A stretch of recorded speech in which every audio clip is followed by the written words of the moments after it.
J'aime rappeler aux gens que la manite phalloïde, c'est un champignon naturel. Vous en mangez, vous mourrez. Vous mourrez. Donc il n'y a pas de, il y a pas de panacée à aller chercher quelque chose de naturel. Il y a juste, est-ce que ce que je veux mettre en place est adapté à mon corps, à mes envies, à mon quotidien, et est-ce que ça ne va pas plus le perturber que ça ne va lui apporter du bien? Et c'est toujours la question qu'il faut se poser. C'est pas parce qu'une cure a bien marché pour Sharon Stone ou votre meilleur ami qu'elle est adaptée à vous. Et Sharon Stone, sans doute qu'elle a toute une flopée de naturopathes et de mecs super bien, qu'elle paye 1000 € de l'heure pour la conseiller, elle risque pas beaucoup de danger, et à la limite, elle a que ça à faire. Sauf que nous, ben, on n'a peut-être pas la personne qu'il faut, l'entourage qu'il faut, puis l'hygiène de vie globale qu'il faut pour accompagner. Alors la première chose, c'est si on veut s'engager dans quelque chose, bien se documenter. Bien se documenter, c'est-à-dire l'idéal, c'est d'aller voir un, je fais pas de pub pour moi, je m'en moque, hein, mais un thérapeute adapté, ou au moins de se documenter de manière littéraire, d'aller chercher dans la littérature, d'aller voir des conférences, des choses comme ça, puis de se dire, il y a le temps. C'est pas parce que là j'ai envie de faire une détox, un jeûne ou quelque chose qu'il faut que je me lance à corps perdu dedans parce que je réalise que en fait je suis tout pourri de partout. Bah non, c'est plutôt de se dire j'arrive à un point de ma vie où mon expérience m'a amené à quelque chose qui n'était pas réellement fonctionnel et il faut que je fasse une mise au point et que sans doute que je change mon angle de vision. La radicalité, ça a rarement payé. Il y a des gens pour qui il va falloir que ça soit très brutal. Ça peut être en cas de crise ou alors c'est une prise de conscience phénoménale. Et là, ça peut être valable, mais c'est valable pour peut-être 5% des gens. Le reste du temps, on va plus brutaliser le corps. Déjà, quand vous enlevez des aliments qui sont majoritairement toxiques ou empoisonnants au quotidien, comme peut l'être par exemple les produits laitiers ou les produits à gluten, aujourd'hui, là déjà, vous vous faites du bien quelque part. Vous faites une monodiète, vous faites une diète de choses non polluantes. C'est déjà une première forme de voir les choses. Et je rencontre des gens qui sont passés d'une alimentation complètement déstructurée qui me disent ouais, j'ai jeûné à l'eau 10 jours. Et je fais puis alors ah, c'était vachement bien. Par contre là je suis fatigué et puis j'urine tout clair et puis j'ai mal au ventre. Je dis bah c'était pas vachement bien alors. C'était vachement bien parce que tu avais l'illusion, tu t'accrochais tellement à ça puis que t'avais jamais arrêté de manger plus d'une demi-journée. Peut-être que ça donne l'illusion d'eux, mais il faut toujours voir que le corps, il aime pas être violenté. Et nous-mêmes, dans notre vie, on n'aime pas être violenté. Vous n'aimez pas qu'on vous réveille brutalement à 3 heures du mat. Vous préférez plutôt qu'on vous caresse le dessus de la tête tout doucement, qu'on vous chante les imites les oiseaux, c'est un peu plus sympa. Et ben le corps, c'est pareil. Et les organes, c'est la même chose. On a un fonctionnement qui nous est propre. C'est-à-dire qu'on ne peut pas calquer notre modèle sur une thérapie très précise ou sur un individu très précis. Ce qui fait que là, si on se regarde tous, on a tous des âges différents, on vient tous d'origines différentes, on a tous un patrimoine génétique différent, on a tous un patrimoine, enfin on va dire une existence épigénétique différente, on a tous des travails différents, c'est-à-dire il y en a qui travaillent de nuit, il y en a qui travaillent de jour, il y en a d'autres qui sont chômeurs, il y en a qui ont leur propre boîte qui bossent 16 heures par jour, il y en a d'autres qui sont chômeurs et qui se complaisent à faire 3 fois la sieste dans la journée, et il y en a aucun qui est pareil. Donc il n'y a pas un traitement qui peut être pareil et il n'y a pas une alimentation qui peut être pareille. Ça serait injuste de dire ça. Le travailleur de force, il aura un autre organisme que celui qui est derrière un bureau, fondamentalement. Donc derrière, quand on va chercher à reprendre le corps en charge, il va falloir tenir compte aussi de ces réalités-là, que ce soit dans la gestion du quotidien, si on ne se prend pas une semaine de vacances, et puis surtout dans le fait que l'organisme il a été maintenu dans un certain rythme. Si on veut se lancer on va dire on va prendre le terme générique de diète, hein, plutôt on va grouper dans les monodiètes, les jeûnes, etc. dans une diète spécifique. Il faut déjà faire un bilan. On le fait pour l'emploi, c'est-à-dire je veux changer de boulot, on va faire un bilan de compétences. Et ben là on veut changer de régime alimentaire, on va changer de santé, on va faire un bilan. Alors le bilan, ça c'est où on peut le faire soi-même, c'est-à-dire que là ça demande à sortir un peu de soi ou alors de se mettre face à un miroir virtuel pour arriver à voir où on en est, c'est-à-dire qu'est-ce qui rentre, qu'est-ce qui sort. Quelles sont la fréquence de mes selles, quelles sont la consistance de mes selles, quelles sont la couleur de mes selles, quelles sont l'odeur de mes selles. Est-ce qu'elles flottent? Est-ce qu'elles sont graisseuses? Est-ce qu'on se disloqué? Combien de fois j'urine par jour? Est-ce que c'est jaune? Est-ce que c'est marron? Est-ce que c'est complètement incolore? Est-ce que ça sent fort? Est-ce que ça sent sucré? Est-ce que ça sent rien? Est-ce que je mouche souvent? Est-ce que, désolé, hein, c'est pipi caca, mais il n'y a pas d'autre outil de diagnostic, c'est impossible. Hein. D'ailleurs, dans toutes les médecines du monde, auparavant, on faisait ça. Hein. Les gens qui goûtaient l'urine, c'était pas ils n'étaient pas spécialement fanats de ça, je pense. Mais c'était le meilleur outil de diagnostic. L'urine d'un diabétique, elle sent le sucre. Bon Si on n'avait pas les analyses sanguines avant, on sentait, bon bah là, tu as un problème de sucre. Point. C'était de l'empirisme à l'état pur. Donc est-ce que je transpire? Est-ce que mon transpiration est abondante? Est-ce qu'elle est odorante? Est-ce que j'ai la peau sèche? Est-ce qu'elle est craquelée? Est-ce que je perds mes cheveux? Est-ce que mes cheveux sont gris? Est-ce que la repousse est facile? Est-ce que j'ai le cuir chevelu gras? Est-ce que j'ai ce qu'on appelle des pellicules, c'est-à-dire des peaux mortes? Est-ce que j'ai une bonne vue? Est-ce qu'elle baisse? Est-ce que j'ai des sécrétions nasales? Est-ce que j'ai des sécrétions au niveau des yeux? Tout ça, ce sont d'énormes indicateurs.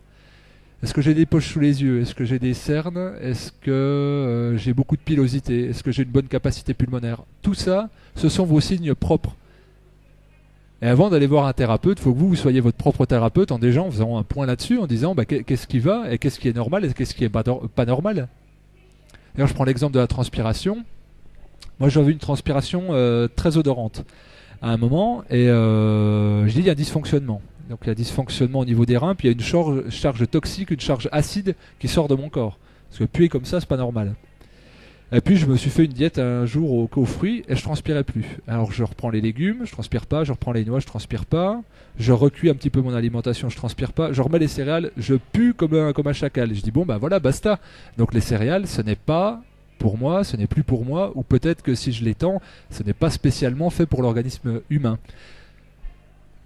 Une idée comme une autre. Donc déjà vous pouvez vous faire ça, c'est-à-dire prendre le temps. Parce qu'une cure oui, mais une cure de quoi? Vu qu'il y en a plein. Donc là on en lancera quelques pistes, puis où c'est que j'en suis? Où c'est que j'en suis? Donc la première indication, on en parlait avec quelqu'un qui est dans la salle tout à l'heure, je dis le dernier filtre, et le premier, c'est les reins. S'il n'y a pas un bon fonctionnement rénal, vous ne pouvez pas envisager de faire une diète quelle qu'elle soit. Parce que c'est le nettoyant, les reins nettoient le sang. Elles rejettent les déchets par l'urine. Donc vous pouvez envisager toutes les diètes que vous voulez, si ça sort pas, bah ça sort pas. Donc on va pousser quelque chose, c'est comme si là on dit, je sais pas, on va soit tous sortir par les issues de secours, il y a un feu. Si c'est fermé, ça sert à rien. Si on ouvre toutes les portes, ça sert beaucoup. Donc là on peut sortir. Donc les reins, c'est vraiment la base de la base de la base de la base de la filtration. Donc pour savoir si on a les reins qui fonctionnent correctement, savoir est-ce qu'on apporte les outils suffisants, c'est-à-dire déjà une hydratation suffisante. Pour faire résumer, on devrait aller aux toilettes entre 8 et 12 fois par jour, et systématiquement on devrait uriner de manière colorée, au minimum jaune paille. Et le matin on devrait uriner très foncé. Pourquoi? Parce qu'on a jeûné, fait un mini-jeûne, c'est pour ça qu'on appelle déjeuner, le terme du matin, où le corps a été en autolyse, on a été allongé, donc toute l'énergie du corps a été mobilisée un petit peu pour l'activité cérébrale, subconsciente, et beaucoup pour l'élimination organique. Donc travail du foie, travail des reins, travail de la rate, etc. Et le matin, des fois, on a des douleurs au lombaire, on se lève, on urine et paf, c'est parti. C'est-à-dire que tous les déchets du corps, faut toujours vous voir comme un entonnoir, ont été en direction des reins pour être éliminés. On va uriner, ça sort foncé, ça pue, c'est un peu gluant, un peu laiteux, c'est bon, ça sort. Et donc dans la journée, ça doit s'amoindrir parce qu'évidemment, on n'est plus dans des périodes de jeûne, on va manger toutes les 4 heures, donc cette autolyse-là, elle sera plus permise. Alors que si on prend notre dernier repas, admettons à 19h30, 20h, et qu'on prend notre premier repas à 20h, 8h le lendemain matin, pendant 12 heures, vous avez jeûné. Donc déjà là, votre première diète, elle est là. Il faut vous assurer qu'elle soit de bonne qualité. Et derrière, les signes à observer, c'est de dire pendant ces 12 heures-là, est-ce que ça a bien fonctionné? Est-ce que ça a sorti? Si j'urine clair le matin, c'est mort. Donc déjà, avant de penser à quelque diète que ce soit, il faut remettre les reins en place. Et ça peut prendre du temps. Chez certaines personnes, ça peut mettre jusqu'à 2 ans. Parce que c'est un organe qui est tellement au bout de la chaîne que si le corps est malmené, lui, il va recevoir tout le lot de problèmes, quoi. C'est vraiment la base. Donc déjà, s'assurer que les reins vont bien. Ensuite, combien de fois par jour je vais aux toilettes? Alors quand je pose la question, parce que les gens sont très gênés de parler de leurs petits soucis, du pipi, du caca, à chaque fois c'est toujours la même réponse. Je fais comment vous urinez? Normal. Comment vous allez aux toilettes? Normal. Puis la fréquence des selles? Normal. On n'ose pas dire. Alors, je suis obligé de dire c'est comment? Ouais, c'est un peu honteux. Je dis il n'y a personne dans la pièce, c'est pas grave. Donc l'idéal, ça serait d'avoir une selle par repas. Une selle par repas. En dessous de 2 selles par jour, on peut penser à une constipation. Ah oui, parce que normalement, on y va une fois par jour, tous les 2 jours. Moi, non, une fois par jour, ça suffit pas. Et ça ne sera pas profitable aux reins non plus, parce que sinon, il va y avoir une stagnation des matières fécales. Donc tout ce qui est dans l'intestin, c'est hors du milieu, on est d'accord? De la bouche à l'anus, c'est le même tuyau, pour faire simple, et c'est en dehors du corps. C'est comme si c'est dans le corps, mais c'est en dehors du corps. Ça ne va pas dans le milieu intérieur, dans les cellules, etc. En revanche, s'il y a une stagnation de matière fécale, il va y avoir une dégradation de ces déchets-là, ça va passer la barrière intestinale, et ça va se retrouver dans le sang. Donc on va s'auto-empoisonner par nos selles. Donc déjà, si on n'a pas un tractus intestinal, on va dire une fréquence de sel suffisamment abondante, on va y avoir une stagnation, puis on va s'auto-empoisonner quelque part. Donc déjà, ces deux principes-là, ils sont...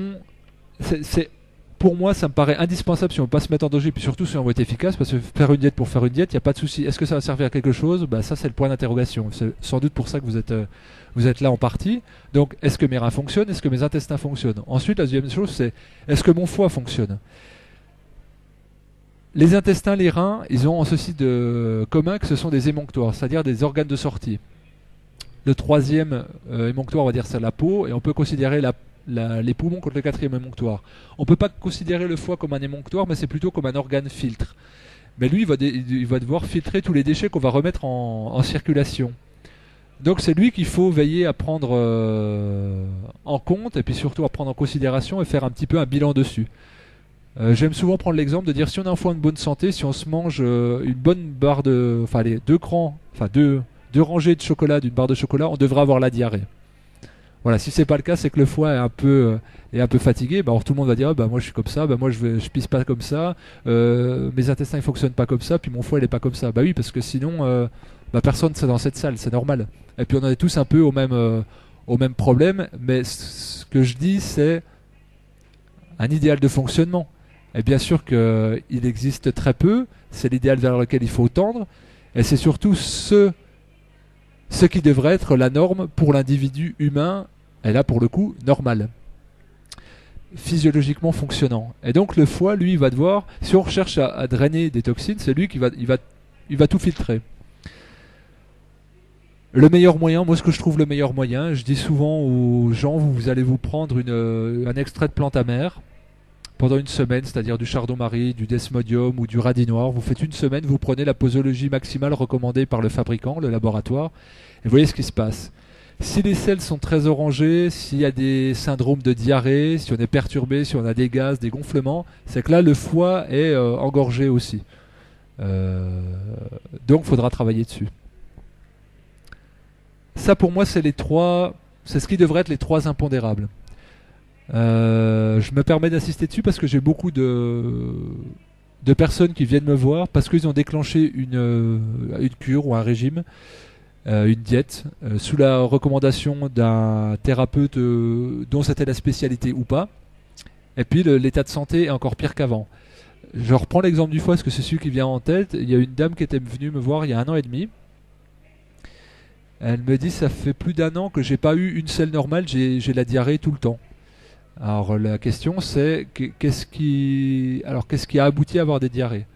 Elle m'a dit je sais pas si c'est à voir, j'ai fait une cure sur le foie, c'est un ostéopathe en Allemagne qui m'a recommandé de faire une cure, alors chardon, pissenlit, les complexes pour le foie. La première réaction que je lui dis, c'était pas forcément nécessaire de suivre cette recommandation, et là il n'y a qu'une seule chose à faire, c'est de faire un nettoyage du côlon, une irrigation du côlon. Donc elle m'a regardé comme un fou, j'ai entendu qu'elle était complètement fermée, elle s'est barrée, je l'ai jamais revue. Cela dit, c'est encore un taré, un illuminé. Sauf que je doute qu'elle aille correctement la selle, et je doute que sa cure ait été plus bénéfique au départ. Qu'est-ce qui s'est passé en prenant ce mélange stimulant? Alors pareil, un complexe de plantes, c'est pas parce que c'est naturel que c'est bien. Oh, les artichauts, c'est anodin, j'en mange. Les pissenlits, ça pousse dans le jardin, j'en prends. Le radis noir, pareil, j'en mange. Sauf que quand c'est concentré, quand on met ces pratiques actifs-là, si on les prend, c'est pas que de la poudre de perlimpinpin, c'est pour un effet. Mais cet effet trop fort-là, qu'est-ce que ça fait? Ça a excrété des toxines via la bile. Donc surproduction de bile, ouverture aussi des canaux biliaires, et on relâche plein de toxines. Puis cette personne-là, elle devait avoir 60-70 ans, c'était bien important. Je pense que le foie, il avait bien morflé toute la vie. Donc en 70 ans, il avait eu une porte de sortie, c'était celle-là, il l'a prise. Sauf que tous les rejets acides via la bile qui ont été faits, si les intestins sont obstrués, ça reste en stagnation. Et ça part pas par les selles. Donc ça lui a inflammé toute la muqueuse intestinale, ça lui a déséquilibré toute sa flore, et c'est en train de la pourrir de l'intérieur. Tout est resté en stagnation. J'en profite pour faire un parallèle aussi avec c'est aussi ça qui m'a motivé, les cures du foie d'Andreas Moritz, qui sont très bien. Mais si vous ne la faites pas avec quelqu'un qui vous la recommande, ou si vous ne faites pas un nettoyage du côlon, il y a de grandes chances que vous fassiez beaucoup plus de mal que de bien. Moi, on m'a raconté encore cette semaine quelqu'un qui n'avait pas fait d'hydrothérapie et qui a sorti des calculs alors qu'il avait fait une cure de foie plusieurs semaines, plusieurs mois avant. Donc stagnation de déchets dans les intestins s'il y a des obstructions. Donc ça sert à rien d'aller travailler le foie si on n'a pas travaillé les intestins non plus. Il faut se voir vraiment comme un schéma descendant. On est généralement tous congestionnés plutôt sur la partie supérieure. Donc c'est la partie inférieure qui prend le plus. Essayez de garder l'image de l'entonnoir, et donc les reins sont en bout de piste, après les intestins, et ensuite le foie, et ensuite les poumons, puis ensuite tout un tas d'autres organes. Donc c'est déjà prendre soin des organes qui sont tout en bas pour remonter ensuite. Si on travaille ceux du dessus, c'est déjà bouché, donc on presse, et on remet des choses en circulation dans le sang qui vont pas pouvoir sortir, et ça va coloniser partout. C'est la même chose aussi quand je ferai juste un aparté avec les détox aux métaux lourds. Si c'est pas bien fait par un praticien, c'est encore pire qu'avant, parce que les métaux lourds qui étaient dans un organe particulier, généralement le cerveau, ils vont se retrouver à coloniser l'ensemble des organes du système. Et là, on va dire, bah oui, je suis moins bien. C'est normal. Parce qu'au lieu d'avoir un organe concerné, tu en as 15. Et en plus, tu en as dans le sang qui transite en permanence. Donc derrière toutes ces diètes, ces cures, ces choses-là, s'il y a des principes actifs, bah, c'est que c'est actif. Mais il y a des règles aussi. Il y a des règles et c'est pas comme ça. Le corps, il a un fonctionnement biologique, physiologique, anatomiquement parfait. Et que si on entrave ce fonctionnement-là, ben on se met plus de bâtons dans les roues qu'autre chose. Et on peut grandement se mettre dans un état on est encore plus en mauvaise santé, en plus mauvaise condition qu'avant d'entreprendre une diète. Donc j'insiste sur le fait, encore une fois, pour la 10e fois, remettez les reins en place. Faites en sorte que votre côlon soit le plus propre possible. Faites en sorte que votre foie ait le plus de vitalité possible. Et ensuite, là, ça serait plus déjà par une réforme, une restriction alimentaire, et éventuellement un apport secondaire en plantes ou en complément, comme ça vous parle, ou comme ça pourrait parler à votre thérapeute suivant son prisme d'action. Moi, personnellement, je travaille essentiellement sur l'alimentation, dans le sens où je suis sûr que le système, il ne va pas venir s'entraver lui-même. Autant on ne sait pas ce que va faire le principe actif de la plante ou de l'huile essentielle ou du complément alimentaire quelconque. Par contre, le corps, lui, s'il se connaît. Donc il va définir des priorités d'action. Fait que des fois, pendant certaines cures, on ne va pas avoir d'effet. Mais lui, peut-être que ça sera une cure de renutrition énergétique qui pourront permettre de faire une cure efficace le lendemain. Mais si, par exemple... on parlait de travail, on va garder ce parallèle-là. Je cherche un travail. Puis moi j'étais le mec qui faisait 3 siestes par après-midi. Puis là on me propose un super boulot. Mais c'est 15 heures par jour. Donc là je fais rien, je bosse 15 heures par jour. Bah non, j'aurais besoin d'une transition progressive à reprendre un mi-temps, prendre un boulot normal pour aller à 15 heures par jour où ça pourrait aller. Donc peut-être que la première cure que je vais faire, ça sera plutôt de refaire un capital énergétique suffisant pour pouvoir dans un second temps faire une cure où là les organes fonctionneront. Et donc moi mon principe c'est plus de travailler que sur l'alimentation, déjà pour aller physiologiquement de manière très douce, et 2 pour donner la responsabilité à l'individu de se dire au quotidien je fais, et je ne délègue pas ça à une plante ou à un complément ou à un complexe d'huile essentielle, et c'est moi au quotidien qui vais faire ma cure. Alors ça pourra paraître moins long, plus long. On devra y penser 3 fois par jour et pas juste prendre des médications, si naturelles soient-elles. Ça demanderait plus d'investigation aussi, mais surtout, ça sera plus efficace, moins dangereux, et on se sentira vraiment fier de soi. Parce qu'on aura tout fait de A à Z. Bien sûr, il pourra y avoir l'apport d'un thérapeute qui vous aura conseillé, mais moi je serais plutôt partisan de respecter le corps dans sa logique de fonctionnement. Là, je parlais de cette personne pendant 70 ans, on peut pas lui dire du jour au lendemain, je m'occupe de mon foie. Bah non, tu l'as pas respecté pendant 70 ans. On va pas lui demander d'avoir une action très forte, donc c'est d'y aller très cool, et puis de se fixer un objectif. Moi, je dis aux gens, là par exemple, je dis, à la rentrée, tu commences une diète. Tu te laisses 6 mois, en plus c'est la bonne période, tu vas manger plus de crudités, il y aura plus de fruits de saison, donc là tu pourras y aller progressivement. Donc la première chose à faire un bilan organique, et aussi un bilan énergétique. Ce que je dis souvent, c'est que si on est en bonne santé, on devrait être capable de marcher à pas normal une demi-journée. Si on n'est pas capable de marcher une demi-journée, c'est qu'on est vraiment en sous-vitalité ou en sous-énergie. Si après 10 heures de sommeil, on se sent fatigué, on est en sous-énergie, en sous-vitalité. Donc là, ça veut dire, non, je ne suis pas prêt à supporter une cure, il faut déjà que je travaille sur moi. Bah, je vais faire un meilleur repos, je vais m'autoriser des siestes, je vais marcher progressivement, et mon indicateur, comme les indicateurs, bah, c'était la sécheresse de ma peau, mes selles, mes urines, bah, là, ça sera, ah ouais, là, j'ai marché une demi-journée, c'était super, là. Moi, je suis fatigué, mais normal, comme quelqu'un qui a marché ses 30 km. Et on devrait tous capables de faire ça. Donc, bilan organique, bilan énergétique. Ensuite, réforme alimentaire. Alors, avant d'entamer une cure ou une diète ou quoi que ce soit, il faudrait supprimer les aliments les plus empoisonnants pour le système. Avant de rajouter quelque chose, on devrait enlever. Donc, les aliments les plus, on va dire, empoisonnants, c'est-à-dire c'est ceux qui sont antiphysiologiques. Qu'est-ce qui est antiphysiologique à l'humain? Donc ça, mon point de vue, hein, j'ai pas la vérité et personne là. Enfin, demandez quand même aux gens qui sont dans le salon. Peut-être qu'il y en a un qui a la vérité, vous me direz. Ça pourrait être intéressant. Donc peut-être que c'est une approche, se dire de quoi on est constitué, à quoi on ressemble dans la nature. Si on ne sait pas ce qu'on est, puisque tout le monde a une approche différente. Au niveau de l'ADN et de la structure digestive, on est à 99% similaire aux grands singes qui vivent sous les tropiques. Ça ne fait pas plaisir à l'ego de se dire qu'on est ni plus ni moins qu'un macaque au niveau organique et anatomique. Pourtant, c'est la vérité. Voilà, on peut leur envier certaines choses, ils peuvent nous en envier d'autres. Mais en tout cas, au niveau de l'anatomie, de l'ADN, de la structure digestive, c'est la même chose. On a une flore digestive qui est fermentative. On a des enzymes qui sont plus faits, on a un appareil digestif, des mains, des organes, une élévation qui est plus fait pour cueillir des fruits, prendre dans la terre, plutôt que pour chasser, courir après un gibier, le tuer avec nos dents ou nos choses comme ça. On n'est pas tellement équipé en cuisson depuis longtemps. Donc on serait peut-être plus frais pour manger ce que mangent les grands singes et qui n'ont pas de pathologie dégénérative. Il n'y a pas trop d'arthrose chez les grands singes, pas d'Alzheimer, pas de Parkinson, pas de spondylarthrite ankylosante, enfin tout ça, ça n'existe pas dans le règne animal, donc on est peut-être une exception à ce niveau-là, c'est-à-dire dans le fait d'arriver à se dégénérer à des points d'inventer des maladies tous les 6 mois. Donc ça, peut-être qu'on a réussi à quelque chose de bien au niveau de l'évolution, mais sur des pathologies qui n'existent pas chez les animaux, sauf chez les animaux d'élevage, on a déstructuré leur alimentation, ce qui est le cas quand on donne des farines animales, quand on donne des céréales à des bovins qui devraient manger que de l'herbe. Voilà, là, des pathologies, on le voit. Le problème, c'est alors on va en inventer des mots, vache folle, Creutzfeldt-Jakob, on en invente encore et on en inventera encore.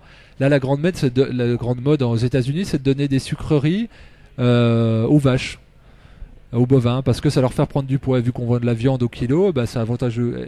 Alors dans 10 ans, on dira bah merde, on a fait la connerie parce que ça déclenche un super problème chez l'homme. Mais est-ce que c'est physiologiquement adapté de donner du sucre à une vache? Je sais pas. Raisonner par le bon sens en fait. Il suffit pas d'avoir fait de grandes études ou même d'écouter quelqu'un qui a les cheveux longs à une conférence. Il suffit juste de regarder dans la nature. Qu'est-ce que mange le grand singe et pourquoi en effet c'est peut-être plus des fruits, peut-être plus des végétaux, peut-être plus des noix et peut-être moins cuits. Donc si déjà vous vous tournez plus vers une alimentation qui ressemble à ça, il y a de très très très grandes chances pour que vous ayez des symptômes extrêmement positifs. Alors les éléments à éliminer en priorité, ça sera déjà les produits laitiers. Les produits laitiers parce que c'est un aliment qui est destiné à une autre espèce et c'est un aliment de croissance. Donc ça n'a rien à faire. Et on est une exception au niveau humain. Faut que j'arrête de parler? Non. On a une exception au niveau humain, c'est qu'on est la seule espèce à boire du lait en dehors d'une période de croissance et on est la seule espèce à boire du lait qui n'est pas de notre espèce. Donc c'est-à-dire on a fini notre croissance, donc tout ce qui sera très nutritif, très gras, qui devrait nous développer, en gros, ça va nous congestionner plutôt, puisqu'il n'y a plus rien à développer. Et donc ça va encrasser. Et puis bon, le lait de vache, il est fait pour le veau. Est-ce que vous ressemblez à un veau? Est-ce que vous avez envie de ressembler à un veau? Est-ce que vous avez des récepteurs hormonaux du veau? Non. Quand on dit à quelqu'un il a un regard bovin, c'est pas très flatteur. Est-ce qu'on a 3 estomacs comme le veau? Non. Est-ce qu'on a de la présure dans l'estomac pour digérer le lait? Non. Je parlais avec une chimiste tout à l'heure sur le stand. Je disais, elle buvait pas de produits laitiers. Pourquoi? Parce que les chimistes, quand ils ont du bon sens, ils disent, le calcium, oui, d'accord. Est-ce qu'il est organique? Non. Est-ce qu'il est inorganique? Oui. Est-ce que je peux l'assimiler produit laitier à 30%? Si c'est chauffé, pasteurisé, non, parce que la structure moléculaire du calcium se modifie, on ne peut pas le lier, et au contraire, ça acidifie l'organisme, ce qui mène, par extension, à une spoliation du capital minéral dans le corps, donc à des pathologies comme l'ostéoporose, l'arthrose. Donc à plus vous consommerez des produits laitiers avec du calcium, à plus vous épuiserez votre capital osseux. Pour ça que dans les pays d'Asie où il n'y a pas de consommation de produits laitiers, il y a très peu de cas d'ostéoporose et d'arthrose. Chez les grands consommateurs de produits laitiers, on les retrouve assez souvent. Donc là, c'est encore une fois par l'observation. Mais il ne suffit pas d'être érudit ou d'être sage. C'est-à-dire que je suis un paysan, je suis assis, moi je dis ça sans complexe, hein, je suis issu du milieu agricole. J'allais chercher le lait à la ferme de mon grand-père, mes parents sont chasseurs, voilà, mon oncle élève des animaux, j'ai aucun problème avec ça. C'est-à-dire que quand je dis le bon sens paysan, c'est-à-dire je m'assois, je regarde, je vois le veau téter, oui, le lait de vache est pour le veau. Voilà, c'est tout. C'est juste ça. Le lait de ferme cuit, pareil, on va le déstructurer au niveau moléculaire. S'il est cru, c'est moins pire parce qu'il y a l'enzyme de digestion qui est à destination du veau. Donc le corps va s'habituer, bon gré mal gré, mais ça restera un aliment non physiologique qui vous apportera rien. Alors ça peut s'entendre.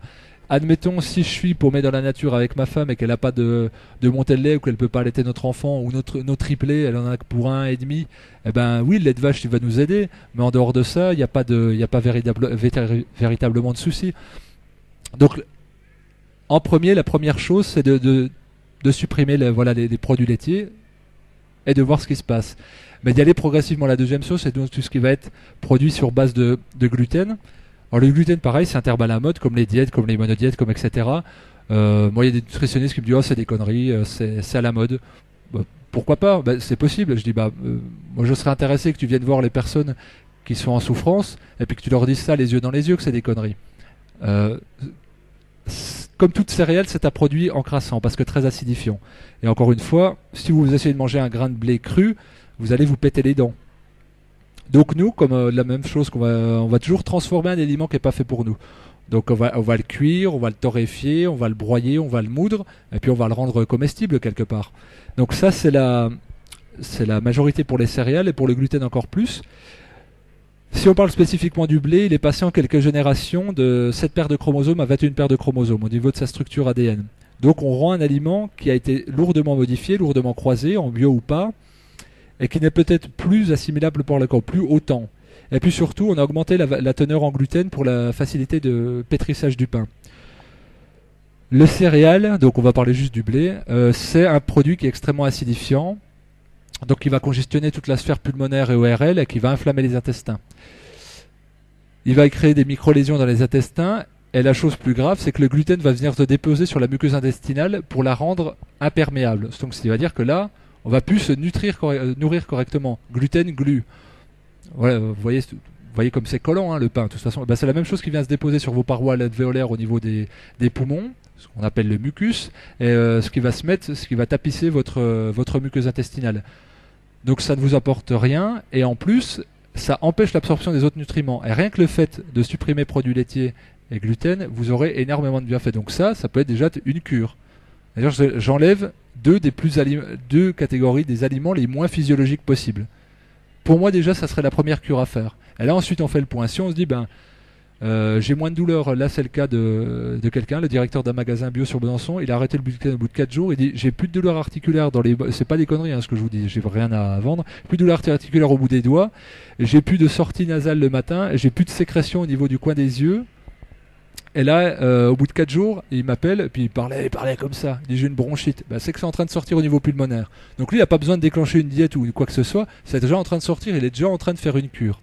Donc ça sert à rien des fois d'aller... Imaginez quand vous faites un jeûne, quand vous faites un truc ou juste une monodiète de jus ou n'importe quoi, l'impact que ça va avoir, si déjà on peut avoir des résultats comme ça. Donc la première chose, c'est d'y aller progressivement, d'enlever les aliments non physiologiques. Ensuite, d'enlever, vous pouvez faire, si vous allez plus loin, vous pouvez faire cure par cure, étage par étage, dire je vais supprimer le reste des produits animaux, c'est-à-dire les viandes, les poissons, les œufs. Ensuite, dans un deuxième temps, je vais supprimer ce qui est frit, et puis je vais garder des cuissons douces. Pardon? Les sardines, ça reste quand même un aliment animal. Là, dans l'optique de cure, hein, vous réduisez. Et le but, ça serait d'essayer d'aller, est-ce que mon corps peut fonctionner, miracle des miracles, juste avec des fruits et des légumes pendant un temps. Vous essayez pendant une semaine, vous dites fruits et légumes et noix pendant un temps. Et là, vous vous sentez. Et là, c'est un bon moyen d'analyse. Donc, c'est-à-dire, est-ce que ce qui devrait être physiologiquement fonctionnel pour mon organisme, comment ça se passe quand moi je le nourris comme ça?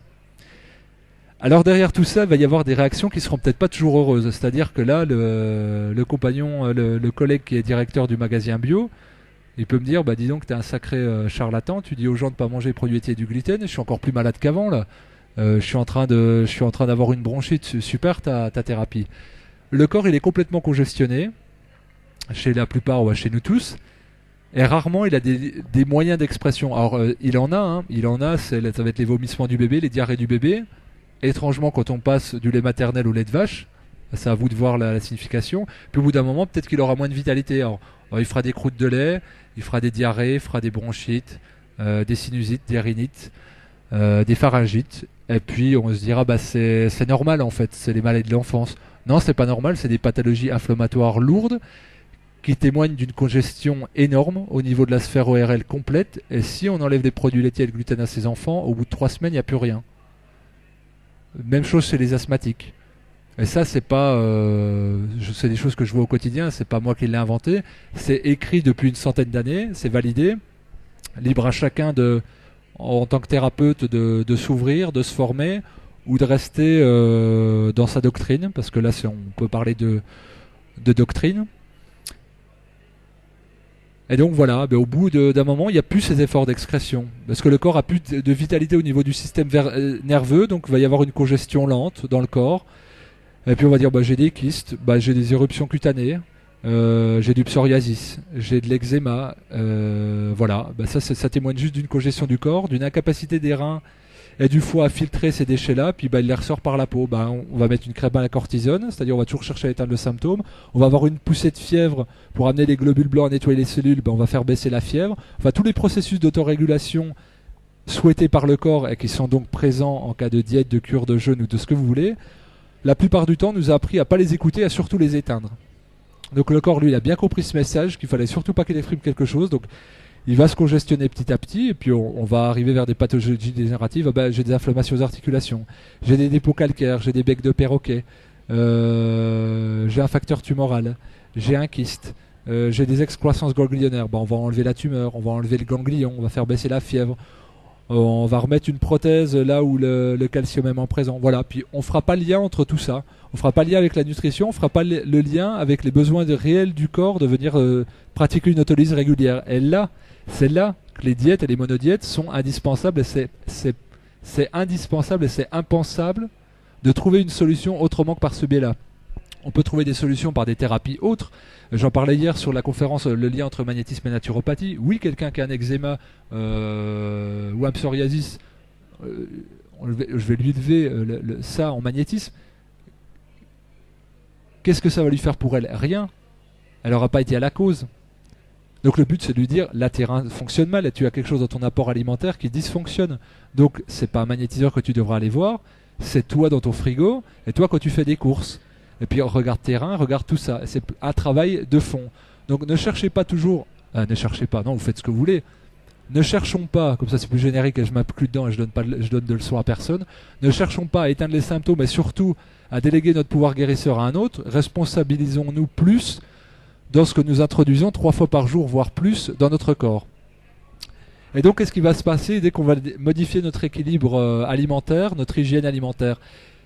C'est tout ça qui va être mis à mal. Mais si les reins dysfonctionnent, on va mettre en mouvement beaucoup de toxines. Donc, c'est-à-dire ce qui était stocké dans les tissus adipeux, ce qui était stocké dans les intestins, ce qui était stocké dans les articulations, dans la sphère ORL, ça va être remis en circulation par le circuit sanguin. Mais si les reins sont dysfonctionnants, on va les remettre en circulation partout. Donc, on va quelque part s'auto-empoisonner. Donc, on va avoir des maux de tête, on va avoir une fatigue, une irritabilité, puis un dysfonctionnement généralisé. Voilà pourquoi je reviens à ce que je disais au début. Ouvrir les émonctoires. Sans ça, ça sert à rien et c'est même dangereux de venir pratiquer quelque chose de nettoyant pour le corps. Ensuite, on va aller plus spécifiquement sur parce que j'ai donné plein de noms. Là, on va dire, donc, la cure de départ, c'est celle que j'ai dit. Donc, enlever les aliments non physiologiques. Une cure qui peut être intéressante aussi, que je recommande sous vous, c'est la cure hebdomadaire. C'est-à-dire qu'un jour par semaine, vous allez faire quelque chose qui vous parle, vous allez donner une respiration au corps. Vous pouvez vous dire, ce jour-là, je vais manger que des fruits. Vous choisissez votre jour et vous lui donnez le programme, vous donnez l'information au corps, je vais manger que des fruits, je sais pas, le lundi. Ça, je sais qu'après, généralement, je suis en visite le week-end, je suis un peu lourd, ça me fera du bien, ça sera facile à suivre, j'ai mes réserves. Ça passera très facilement, mais ne serait-ce que manger une fois des fruits enfin un jour par semaine que des fruits, à la fin de l'année ça fera 52 jours, au bout de 10 ans ça fera un an. Dans votre vie, au bout de 10 ans, pendant un an vous aurez mangé que des fruits. Donc c'est déjà énorme. Mais après vous pouvez se dire, bah non, ce jour-là, bien un jour j'ai un jour de repos, je bois que des jus de légumes. Et là je vous invite à l'extraordinaire, incroyable, fantastique atelier sur les jus de légumes que je fais à 17h. Pas trop que je le dise parce qu'il reste 3 places, donc pour le nombre de personnes qui restent, on pourra peut-être en faire un deuxième si jamais trop de monde. Voilà, des jus de légumes par exemple. Je vais pas trop m'étendre dessus, je vais plutôt passer en circuit. Il y aura des éléments très nutritifs dedans, une absence de fibres, donc toute l'énergie qui aurait été allouée à la digestion, environ 30% des ressources énergétiques, vont être mobilisées pour une assimilation et surtout un travail au niveau cellulaire profond, c'est-à-dire un nettoyage. La cellule, elle fonctionne toujours en 3 temps. Aspiration, enfin captation des nutriments, assimilation, rejet. Voilà, rejet dans la lymphe, puis dans le circuit sanguin, et enfin dans les reins. Donc là, on laisserait une journée par semaine au corps de se libérer. Donc ça peut être un exemple. Après, on peut étendre, on peut passer d'une journée en disant, bah ouais, j'ai eu pas mal d'effets au départ, je voudrais aller un peu plus loin. Je vais monter à, allez, une fois par mois, je vais faire 2 jours. Bah, vous restez dans cette dynamique là, puis vous dites, bah, plutôt que manger tous les fruits que je veux, je vais en rester sur un. Donc c'est-à-dire une alimentation monotrophique ou une monodiète, un seul aliment, donc une seule information donnée à l'organisme qui n'aura traité qu'une chose. L'idéal c'est la banane parce que ce qui est le plus calorique. Ça environ 70-90 calories pour une banane. C'est un antiacide, donc tout ce que les acides que vous allez remettre en circulation sera capté. Et c'est un excellent reconstituant de la muqueuse intestinale. Attention toutefois aux personnes qui ont des problèmes d'insuffisance rénale. Il y a une forte concentration en potassium dans la banane, donc pareil, on alterne, enfin forte concentration. C'est pas non plus voilà, extraordinaire, mais en monodiète, moi j'ai des gens qui me disent, oh, j'en ai mangé 35 de bananes aujourd'hui. Je dis non, mais enfin, l'humain il est toujours dans le trop, tout le temps quoi. Je suis complètement encrassé, puis du jour au lendemain, je veux être illuminé comme Bouddha et nettoyé, puis être un sadhu qui mange plus de sa vie. Bah non, c'est vas-y mollo sur tes bananes quoi. C'est 35, non, ça va pas le faire. Mais ça arrive, hein. C'est pour ça que c'est pas en rencontrant beaucoup de gens qui faisaient des trucs et puis où j'étais atterré, où je prenais ma tête dans mes mains, je me suis dit, bah, je vais faire une conférence, au moins ça évitera ça quoi. Donc vous allez tranquille, et puis vous pouvez passer 2, 3, 4 jours, et puis vous dites, ben en fait pour que ce soit plus profitable, peut-être que je peux faire des lavements intestinaux, moi-même avec une poche à lavement, c'est-à-dire je vais nettoyer mon intestin en début de cure, comme ça il n'aura qu'une seule chose à assimiler, puis je vais le nettoyer en fin de cure, ça peut être une piste aussi. Vous pouvez éteindre cette monodiète ensuite en vous disant, bah, ça passe bien, j'irai bien au-delà. Bah, je me dis 7 jours, 10 jours. 10 jours que des fruits ou 10 jours qu'un fruit. La monodiète de raisin, tous les ans, si ça vous intéresse, tous les ans je fais une conférence sur la cure de raisin au mois d'octobre. Généralement c'est au Biocop de Miserey, enfin Valentin, et je la double sur le centre-ville. Pour moi c'est une cure qui est extrêmement intéressante. Et donc les cures de raisin, vous faites 3 semaines, il n'y a pas de souci, ça roule, il n'y a pas de risque de carence, il n'y a pas de risque de quoi que ce soit. Parce que si vous faites le lien avec ce que j'ai dit, quand on a la muqueuse intestinale complètement inflammée ou imperméable, de toute façon, la carence, elle vient de l'excès. De l'excès qui vient congestionner cette muqueuse et dont ne tire que très peu d'éléments nutritifs. Donc quand vous êtes dans une monodiète, au contraire, vous renourrissez. Enfin, c'est mieux. Autre chose par rapport à la carence, parce que c'est toujours le problème de la carence. Le professeur Marchesso, qui est un des fondateurs de la naturopathie en France, il avait beaucoup travaillé sur des gens qui étaient anémiés et qui mouraient de dénutrition due à une impossibilité de la cellule à capter le fer et donc à s'auto-alimenter. Et donc elle dégénérait, elle mourait. Et donc le corps mourait. Et perdu pour perdu, il avait dit à certaines personnes, non, je reprends dans l'ordre, il avait constaté que sur des autopsies, il y avait des pigmentations de fer présentes dans beaucoup d'organes, notamment au niveau de la rate. Donc il se dit, cette personne-là est morte d'anémie alors qu'elle est bourrée de fer dans le corps. Comment ça se fait? Donc il s'est dit, s'il y a le potentiel et qu'il n'y a pas l'expression, on va essayer un truc tout con, le jeûne. Donc tu vas rien faire, on va pas mettre d'entrave. Et tous les jours, il faisait des analyses sanguines. Et au bout de 10 jours de jeûne, il se rendait compte, dans 90% des cas, que le taux de fer était revenu à la normale et que toutes les autres carences minérales et en vitamines étaient revenues à la normale. C'est-à-dire qu'on a un potentiel complètement inexprimé. On a tout en nous, mais c'est comme la matière dans les intestins, c'est à la fois en nous et en dehors de nous. C'est en dehors de la cellule. Donc on est riche d'une nutrition qui est complète, parce qu'on a plein de choses, Mais on n'est plus dénutri que des gens qui ont des monodiètes qui gratouillent du quinoa à 4000 km dans les Andes et qui n'ont eu pas de carence. Et nous, on se retrouve avec des carences alors qu'on va dans des magasins bio et puis manger des trucs de tous les côtés. Des fois, on a 25 aliments dans l'assiette, on arrive à être carencé. Il y a quand même un gros souci. Et ce gros souci-là, c'est qu'en fait, il n'y a pas de période accordée à l'assimilation. Et donc, les monodiètes, elles vont permettre de renourrir le corps, riche des éléments qui sont présents en dehors du milieu cellulaire et qui vont revenir dans le milieu. C'est pour ça que des fois, des gens qui ont des problèmes de prise de poids, ils font une diète, ils font un jeûne, ils font une monodiète et ils reprennent du poids en mangeant moins. Simplement parce que pour une fois, ça va jusqu'à la cellule. Voilà, petit aparté sur les carences, du fait de ne pas en avoir peur quand vous faites une cure. Voilà, il n'y a pas de, il n'y a pas de risque à proprement parler. Ensuite, pour tout ce qui va être jeûne, sans l'avis d'un thérapeute, ça me semble pas raisonnable. Pourquoi ? Parce que on va solliciter énormément les reins. Il va y avoir un travail de relâchement de toxines et si on n'a pas fait un bilan très précis, on ne sait pas ce qui se passe et ça peut être plus dangereux qu'autre chose. Donc jusqu'à 3 jours, ça peut rouler. Au-delà, ça va dépendre du tempérament de la personne, d'où elle en est, quelle a été son histoire organique, etc. Donc je préfère pas l'aborder de manière collective, mais ça serait plus de manière individuelle, avec un échange de 1 ou 2 heures avec une personne, parce que c'est pas drôle. Moi j'ai parlé avec des gens qui ont recommandé le jeûne, et qui m'ont dit, bah ouais, il y a eu des morts après. Bon, personne n'en parle, mais encore une fois, on le redécouvre le jeûne. C'est extrêmement profitable. Je suis le premier à dire que c'est une autorégulation naturelle pratiquée par tous les animaux, pratiquée par les enfants qui sont malades. On les force d'ailleurs à manger pour qu'ils prennent des forces, alors qu'eux instinctivement ça passe pas, les animaux ça passe pas. Mais on est tellement, désolé du mot, dégénéré qu'on est loin de ça. On est malheureusement loin de cet idéal fonctionnel organique qui nous permettrait de pouvoir faire ça. Donc prudence. Restez plus sur des éléments, des choses nutritives. Si vous faites un jeûne de jus, c'est déjà mieux, quoi. Vous aurez des éléments nutritifs et ça va venir prendre de la place au niveau du corps et tout ne sera pas centré là-dessus. Donc voilà, je pense qu'il faut en revenir. Les théories du jeûne qui étaient applicables il y a une centaine d'années, les gens étaient moins abîmés qu'aujourd'hui.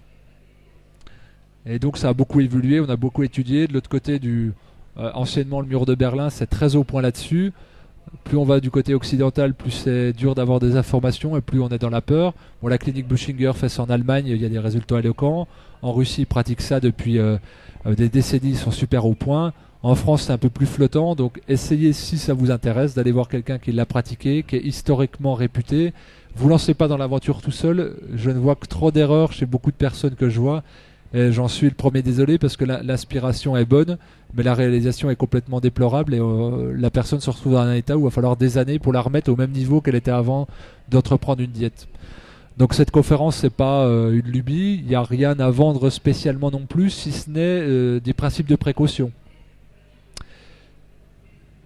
Il reste quelques temps pour des questions, si vous en avez, donc on peut le mettre à profit pour ça. S'il y a d'autres choses ou d'autres points que vous auriez aimé voir aborder et que je n'aurais pas abordé. Oui. Alors qu'est-ce que je pense d'une cure de jus de bouleau ? Très bien, très bien. Là j'en ai fait une moi-même, j'en bois encore là sur mon stone qui vient de chez mes parents. Qu'est-ce que ça va On dit c'est dépuratif, le bouleau, voilà, comme si c'était pareil, un miracle comme ça. De quoi s'est constituée la sève de bouleau ? Essentiellement de minéraux qui viennent du sol. Donc en fait, l'action éliminative va être dans les minéraux. Donc on va dire, on va accorder une plus grande charge minérale dans le corps qui vont venir neutraliser les acides, donc les rejeter dans l'organisme. Donc la dépuration, elle ne vient pas de la sève de bouleau en tant que telle, elle vient de la richesse minérale contenue dans la sève de bouleau. Pour ça, quand elle est pasteurisée ou chauffée, elle perd de sa densité nutritionnelle, donc de ses minéraux, donc elle est moins active. Je la trouve très bien. Après, dans les posologies, ça va dépendre encore de l'individu. Il y a des gens qui prennent une cuillère à soupe, ils ont la diarrhée. Moi, je sais que la première fois que j'en ai fait, je l'ai pris directement à l'herbe, c'était chez mes parents, je la buvais en sortie. J'en ai bu 1 litre, ça m'a rien fait parce que j'avais fait beaucoup de choses. Enfin, ça m'a rien fait. Ça m'a fait pas de réaction forte. On va dire, moi, je préconise 2 demi-verres par jour pour quelqu'un que dans une santé normale, c'est-à-dire pas terrible, mais dans une santé normale. Bon, je rigole, hein. peut détendre l'atmosphère. Là, on parle que de maladie depuis tout à l'heure, c'est pas cool. Donc voilà, quelqu'un de à peu près correct, on va dire 2 demi-verres de boulot, c'est très bien, et c'est très souhaitable. Vous allez reminéraliser le corps, vous allez apporter une vraie hydratation, et là pour le fonctionnement des reins, ça va vraiment tourner. Donc ouais, c'est intéressant. Alors oui, on peut la congeler, mais là encore une fois, on va perdre de sa qualité nutritionnelle, mais ça se congèle. Si vous avez la chance d'en obtenir gracieusement offerte par la nature, eh ben vous le faites, ouais, bien sûr. Un petit conseil, des clous de girofle, vu que c'est antiseptique, vous mettez des clous de girofle dedans, ça fait un goût un peu fort, moi j'aime bien. Et vu que des fois quand on se nettoie on a mauvaise haleine parce que ça recharge par les échanges gazeux, le clou de girofle c'est un antiseptique de la sphère buccale, ça évite qu'on a des proliférations bactériennes dans la bouche, donc ça aide à ça.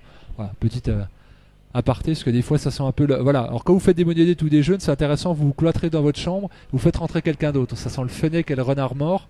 Normal, parce que par tous les échanges gazeux, par tous les pores de votre peau, vous avez sorti des encrassements. Mais c'est pas la diète qui fait ça, c'est votre corps qui libère ça de ce qui vous emprisonnait, de ce qui vous empêche de fonctionner normalement. Est-ce qu'il y a d'autres questions? Oui. Le Le citron, ouais. Le grenade. Oui, bah ça fait par...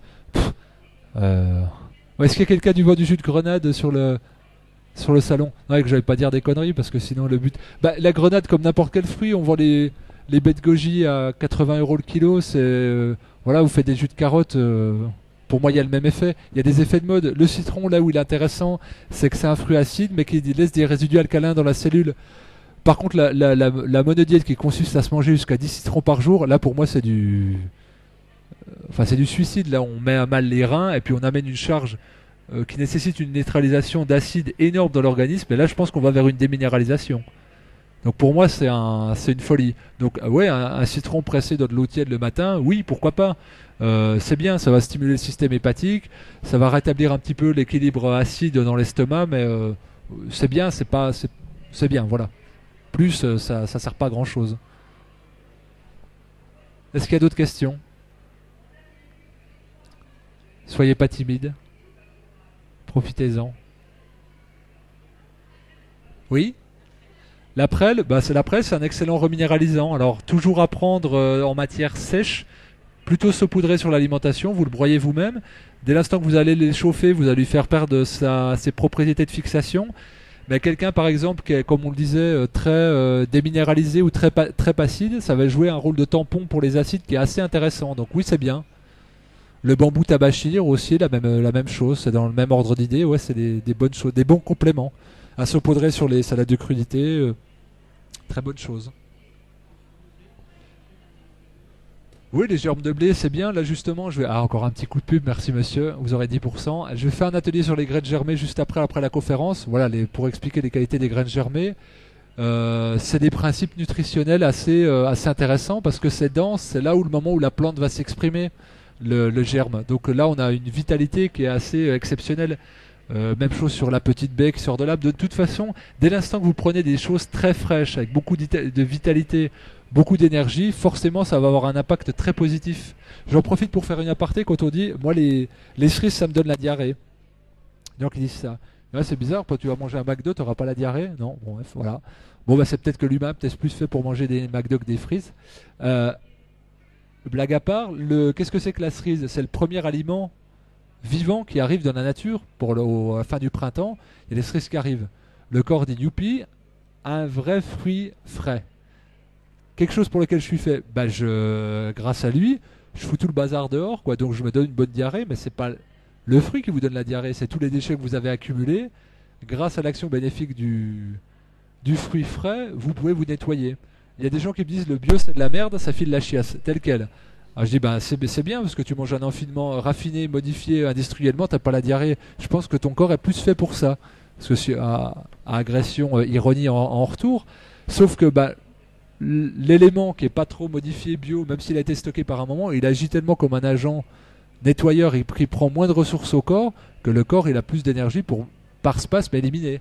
Quand est-ce qu'apparaissent les gastro? Les gastro c'est une bonne période de diète aussi.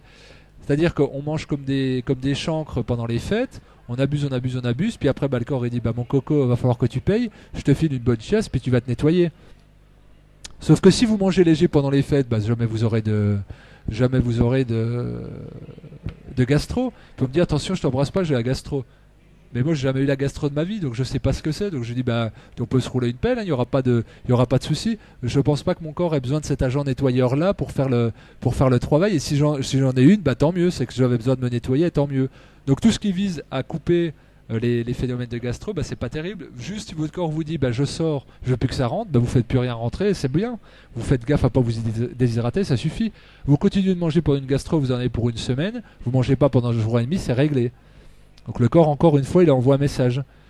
On peut aussi prendre le remède de grand-mère de prendre de l'eau du riz pour couper la gastro. Qu'est-ce qu'on fera? L'amidon qui est tout collant, qui renvoie au gluten, on va tapisser la muqueuse intestinale en lui disant non, t'exprimes pas le symptôme, tu restes bien au chaud, et puis on attendra l'année prochaine pour que ça ressorte.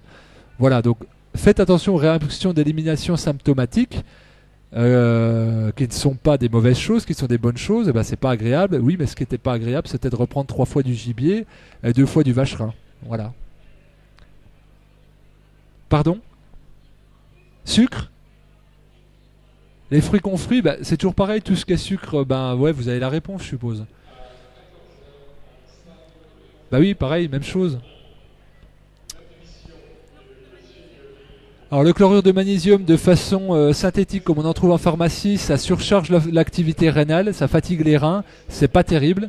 Si vous voulez vous faire une cure de chlorure de magnésium, prenez-le plutôt de manière naturelle sous forme de nigari. Encore une fois, si vos reins sont en forme. Et voilà, c'est pas si pire, c'est bien. Moi j'en ai fait, il m'arrive d'en faire régulièrement. Ça a l'action de nettoyer un peu les intestins, donc ça peut être intéressant. Donc jamais. Alors les cures toujours 3 semaines, hein, pas plus. Un cycle cellulaire complet c'est 21 jours, 3 semaines, donc ça suffit. Pendant les périodes de repos, limite, j'ai remarqué que c'était là où les cures étaient les plus actives. Et c'est les reprises alimentaires qui sont les plus souhaitables. Reprenez toujours. Si vous reprenez dans la compulsion, dans le n'importe quoi, vous allez vous faire plus de mal et vous allez perdre tous les bénéfices de la cure. Donc vous reprenez de manière toujours légère des fruits, ensuite des crudités, des noix, cuisson douce, et vous réintroduisez, si vous en mangez encore, des aliments non physiologiques. N'ayez pas peur de votre réappropriation de votre instinct alimentaire qui fait que, au sortir d'une cure, généralement, on ne peut plus manger certains aliments. C'est normal, vous avez désinformé le corps et comme le rejet de la clope, une fois qu'on a arrêté de fumer, qu'on peut plus supporter l'odeur, ça va faire la même chose avec certains aliments et c'est normal et c'est souhaité, parce que dans la nature ça devrait être fait. Si vous mettez un truc qui n'est pas fait pour un chien, il va pas le manger. Si vous le transformez, si vous le cuisez, il va pas savoir ce que c'est, il va se ruer dessus et il va aller jusqu'à se tuer. Est-ce qu'il y a encore une autre question, une dernière question? Oui. Alors l'eau, ça demanderait une conférence complète. Oui, il faut la nettoyer l'eau parce qu'évidemment elle est pourrie. En dehors des recommandations légales qui fait que on peut la boire, non en fait, parce que on boit la même eau qu'il y a dans nos toilettes. Donc moi ça me pose question déjà au départ. Et puis surtout il y a des résidus complètement toxiques. Enfin voilà, des pesticides, des œstrogènes, enfin tout ce qu'on veut, ça se trouve dans l'eau. Enfin tout ce qu'on veut pas plutôt, des médicaments. Donc sur l'osmose c'est bien, mais après c'est une eau qui est morte, qui est neutre. Donc il faut la redynamiser. Après, il existe tout un tas de redynamisation. On peut la ioniser négativement, ce qu'elle devrait être dans une source naturelle. Oui, après ça dépendra de la fontaine. Faut pas qu'elle soit... Enfin la fontaine, parce qu'il y en a plein sur le marché. L'eau, ça demanderait une conférence complète. Moi, ce qui me parle, c'est le système de vortex, c'est-à-dire celui qui est le plus naturel, semblable à la nature dans les tourbillons produits par les rivières. Donc déjà nettoyer votre eau et ensuite la redynamiser. La quantité d'eau, celle qui vous parle, sachant que généralement on perd cet instinct-là. Vous forcez pas à boire 1,5 litre d'eau parce que votre hydratation, naturellement, vous devriez la trouver dans les végétaux crus et dans les fruits. C'est là que se trouve la vraie eau avec des éléments nutritifs qui vont jusqu'à la cellule. Ah il y a plein de gens que je voyais pas en fait. Désolé, hein, vous n'avez pas pu voir ma chevelure chatoyante.